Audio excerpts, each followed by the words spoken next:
Oi pessoal, sou o professor Bruno Amorim, estou aqui de volta com vocês para resolvermos mais uma questão dentro da nossa sessão Força Elétrica para os Sagazes. A questão de hoje é de número 12 e foi extraída do vestibular da Unesp do ano de 2003. É uma questão, não é muito complicada, não é trabalhosa, mas envolve os conceitos básicos que estão por detrás da nossa lei de Coulomb. Vamos prestar então atenção no enunciado da questão. Questão 12, Unesp 2003. Duas partículas com cargas Q1 e Q2 separadas a uma distância d se atraem com força de intensidade F igual a 0,18 newtons. Qual será a intensidade da força de atração entre essas partículas se a distância entre elas for triplicada, b, o valor da carga de cada partícula, bem como a distância inicial entre elas, forem reduzidos à metade. Como vocês podem ver, nós temos duas cargas Q1 e Q2 afastadas de uma distância d, e nos é dito que a força elétrica que rola entre elas tem módulo 0,18 newtons. Lembra vocês que duas hipóteses podem acontecer. Q1 e Q2 podem ter o mesmo sinal. Nesse caso, não importa se vão ser positivas ou negativas, a natureza elétrica desse tipo de força é uma natureza repulsiva. E nós representamos aqui com vetores em vermelho. Então, no caso de Q1 e Q2 terem o mesmo sinal, a força elétrica que um aplica no outro, por ser de natureza repulsiva, vai estar dirigida em Q1 horizontal para a esquerda e em Q2 horizontal para a direita. Por outro lado, se Q1 e Q2 tiverem sinais opostos, um ser positivo, o outro negativo e vice-versa, a natureza da força elétrica é atrativa. Nesse caso, nós representamos os vetores força elétrica em laranja. Então, Q2 vai aplicar em Q1 uma força horizontal para a direita, enquanto Q1 aplica em Q2 uma força horizontal para a esquerda. Vencido essa primeira etapa, em que nós entendemos um pouco melhor a direção e sentido dos vetores força elétrica que um aplica em dois, vamos adentrar no âmago da questão, que é trabalhar com a questão do módulo da força elétrica. A lei de Coulomb nos diz que a força elétrica é igual à constante eletrostática do meio, vezes o produto do módulo das cargas, dividido pela distância ao quadrado. Eu estou aqui representando então a distância por d, o módulo da carga 1 por Q1, o módulo da carga 2 por Q2, e K, a constante eletrostática do meio. Essa conta aqui, segundo a lei de Coulomb, tem que ser igual a 0,18 newtons, que é o valor dado na questão. E duas perguntas vão surgir aí. Na pergunta representada pela letra A, ele vai querer que o módulo das cargas permaneça o mesmo, mas a distância que separa as cargas seja multiplicada por 3. Nós vamos então afastar Q1 de Q2.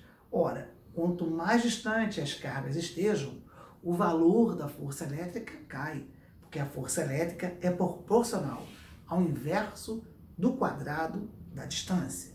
Se eu usar apenas essa relação, o inverso do quadrado da distância, se eu multiplico a distância por 3, o quadrado é 9, então a força elétrica diminui 9 vezes.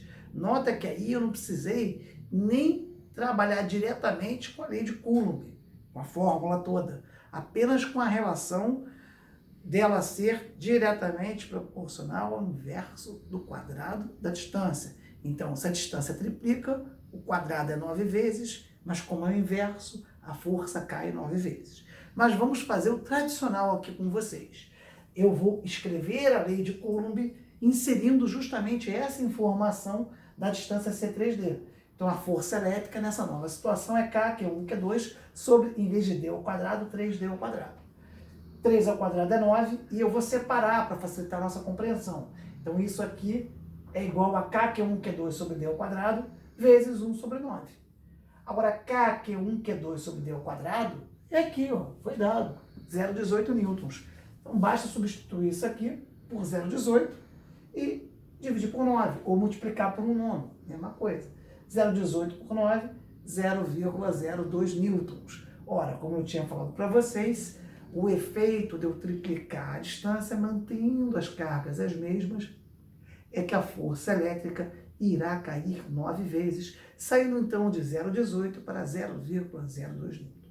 Bom, agora no item B, vamos mexer simultaneamente nas cargas, nos módulos das cargas e na distância. Mas de que maneira? A questão é clara.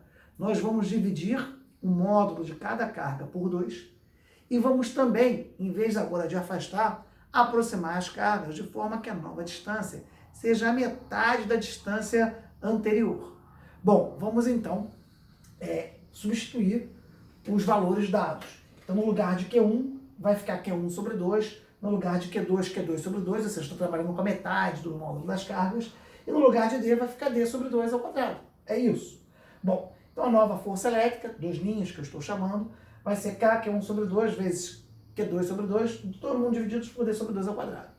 Ora, eu vou pegar aqui o K, Q1, Q2, 1 meio com 1 meio dá 1/4, então tá vezes 1/4. Show de bola aqui, ajustei o numerador. E o meu denominador vai ficar D ao quadrado sobre 4, que nada mais é do que D ao quadrado vezes 1/4. 1/4 com 1/4 cancela, a minha nova força elétrica, o valor dela, vai ser K, Q1, Q2 sobre D ao quadrado. Mas isso aqui é justamente a força elétrica na situação inicial. Isso mesmo, foi uma pegadinha do vestibular da Unesp. Por quê? Ao diminuir a distância, a força elétrica aumenta. Mas ela escolheu também reduzir as cargas. Ora, eu reduzo as cargas, a força elétrica reduz. Então, eu posso compensar um efeito com um outro. Conclusão, dividir o módulo das duas cargas por 2, esse efeito é contrabalançado em eu aproximar a distância dessas cargas pelo dobro, ou seja, a distância ficar a metade, na nova distância ser a metade da distância anterior. Um efeito compensa o outro, de forma que não há alteração no item B para o módulo da força elétrica. Espero que vocês tenham compreendido. Se gostaram, curtam, compartilhem, dê dica para os colegas de vocês, aprendam força elétrica aqui, no canal do professor Bruno Amorim. Um forte abraço a todos, até a próxima oportunidade. Repitam comigo o nosso lema: eu vou passar.